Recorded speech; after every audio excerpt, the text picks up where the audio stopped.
مثلاً ایک عورت کہتی ہے کہ میری عدت مکمل ہو چکی تھی اور میں نکاح کر رہی ہوں، اس کی بات مانی جائے گی۔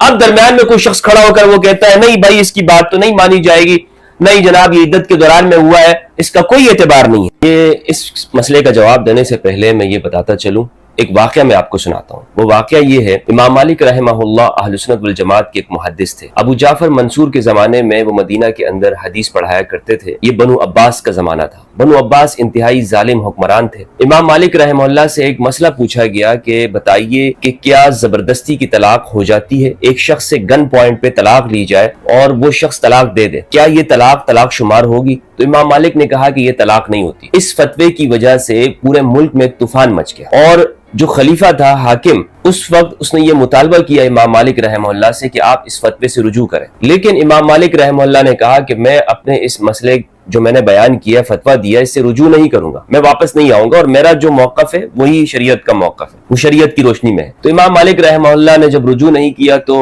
حاکم وقت نے یہ سزا سنائی کہ ان کا منہ کالا کر کے ان کو گدھے پہ بٹھایا جائے اور ان کو گھمایا جائے۔ ان کو سزا دی گئی۔ امام مالک کو یہ سزا کیوں ملی؟ بظاہر اس فتوے کا جو طلاق سے متعلق ہے، حکومت کے ساتھ، موجودہ حکومت کے ساتھ اس کا تعلق نہیں بنتا تھا، لیکن پھر بھی امام مالک کو یہ سزا ہوئی۔ اس کی وجہ یہ ہے کہ اس وقت کے جو حکمران تھے وہ زبردستی لوگوں سے اپنی حکومت کی بیعت لیا کرتے تھے۔ زبردستی، بیعت کا مطلب ہے ووٹ، اس زمانے کا کہ جو ووٹ تھا وہ بیعت تھا۔ تو امام مالک نے یہ فتویٰ دیا کہ زبردستی کی طلاق نہیں ہوتی، تو اس سے حکمران خوفزدہ ہو گئے کہ اگر ہم یہ مان لیتے ہیں کہ زبردستی کا فیصلہ نافذ نہیں ہوتا، طلاق نہیں ہوتی ہے، تو پھر ہم جو لوگوں سے زبردستی بیعت لیتے ہیں اپنی عوام سے، وہ کس طرح سے نافذ ہوگی، اس کی کیا حیثیت بچ جاتی ہے، اس کی کیا شرعی طور پر حیثیت ہے۔ تو امام مالک پر ظلم ڈھائے گا۔ یہ واقعہ سنانے کا مقصد یہ کہ یہ اب جو میں مسئلہ آگے بیان کرنے جا رہا ہوں تو اس کا تعلق کسی بھی درجے میں حکومت کے ساتھ ہے ہی نہیں، موجودہ کسی بھی سیٹ اپ کے ساتھ نہیں ہے۔ اور میں اپنے بارے میں بتاؤں کہ میرا کسی بھی سیاسی جماعت سے، نظریے سے، فکر سے کوئی تعلق نہیں ہے۔ یہ جو مسئلہ میں بیان کرنے جا رہا ہوں اس کا تعلق شریعت سے ہے۔ پاکستان کی عدالت نے ایک فیصلہ جاری کیا ہے سابق وزیر اعظم پاکستان جناب عمران خان صاحب کے بارے میں اور ان کی بیگم بشرا بیگم کے حوالے سے کہ ان کا نکاح عدت میں ہوا، اس لیے فیصلہ یہ جاری کیا گیا کہ ان کو سزا ہوئی، 5 لاکھ ان کو جرمانہ کیا جائے اور نکاح کو ختم کیا جا رہا ہے، اور کچھ سزا بھی ان کو دی گئی ہے۔ ہمارے جج صاحب نے کیا انہوں نے شریعت کی نزاکتوں اور باریکیوں کو سامنے رکھا ہے؟ کیا انہوں نے تفقہ فی الدین کا اعتبار کرتے ہوئے، فقہ کا اعتبار کرتے ہوئے اس مسئلے کا جواب دیا ہے، یا اس کی کوئی سیاسی وجوہات ہیں؟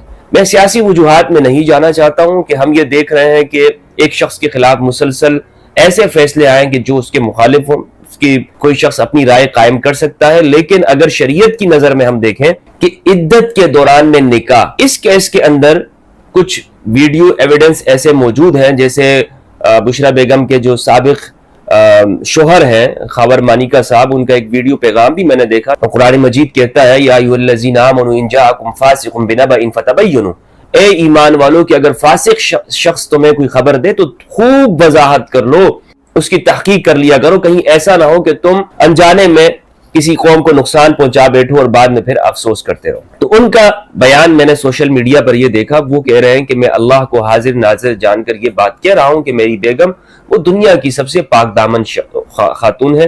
تو وہ اپنی بیگم کے بارے میں کہہ رہے ہیں کیونکہ کچھ لوگوں نے یہ چیز اٹھائی تھی کہ ان کا جو نکاح ہے وہ عدت کے دوران میں ہوا ہے، جس پر انہوں نے یہ بیان جاری کیا تھا۔ ایسے میں ہمارے ہاں چونکہ سیاسی ماحول ہے، لوگ بہت زیادہ دلچسپی لیتے ہیں سیاست کے اوپر۔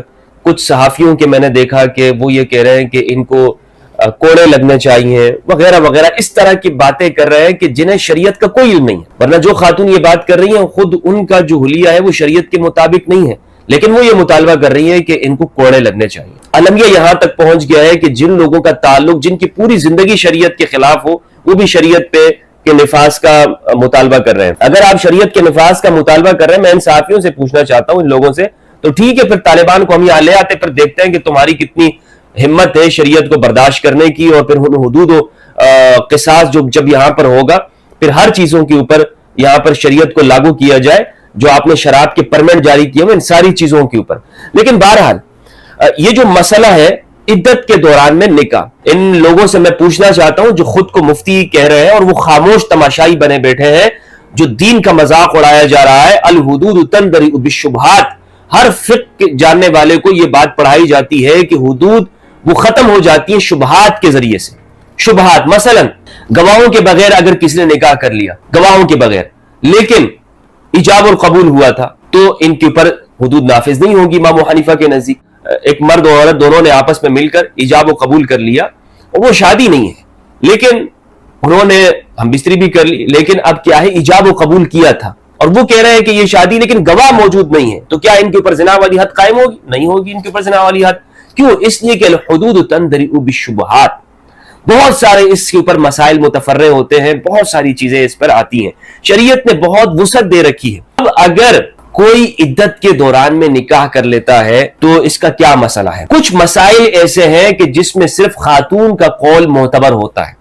یہ فقہ حنفی کے اندر معتبر بات ہے, فقہاء نے اس کا اعتبار کیا ہے کہ ان بعض مسائل ہی ایسے ہیں کہ جس میں خاتون اگر کہے گی کہ یہ چیز ہے تو اس کو مان لیا جائے گا. وہ تمام امور جن پر مرد مطلع نہیں ہوتے, مثلا حیض, عدت, رضاعت, ولادت, بکارت اور عورتوں کی عیوب وغیرہ, ان میں صرف ایک عورت کی گواہی بھی جائز. مثلا ایک عورت کہتی ہے کہ میری عدت مکمل ہو چکی تھی اور میں نکاح کر رہی ہوں, اس کی بات مانی جائے گی.